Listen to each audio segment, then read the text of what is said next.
L'éco-anxiété, et si on en parlait ? Un terme désignant l'ensemble des émotions liées au sentiment de fatalité vis-à-vis du réchauffement climatique. Une journée organisée par le C2D, le Conseil de développement durable de Bordeaux Métropole.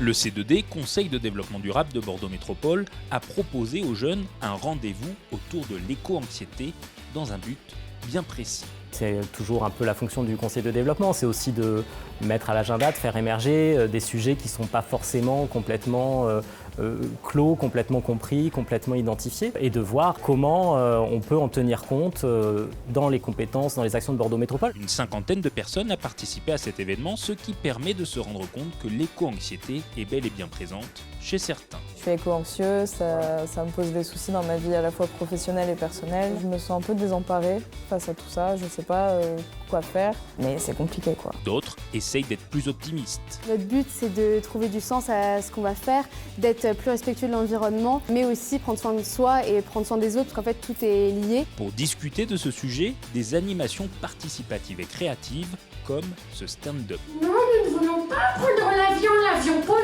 C'est compliqué d'avoir peur toute la journée, et je pense que l'humour permet un peu, c'est le petit bouchon sur la cocotte minute qui permet de faire sauter la pression. Et le but, c'est aussi d'engager à l'action. Il y a des rencontres avec des personnes qui ont bifurqué par choix de vie.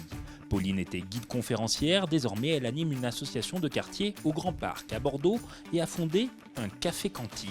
J'ai décidé pendant le confinement il y a 3 ans de tout arrêter pour vraiment se lancer à corps perdu là-dedans, mais aujourd'hui on vit mieux avec tout ça. Une journée qui contribue à développer une forme d'émulation citoyenne, c'est d'ailleurs l'objectif du C2D, qui ensuite fait remonter du terrain ses avis à Bordeaux Métropole, car le point de vue des citoyens compte.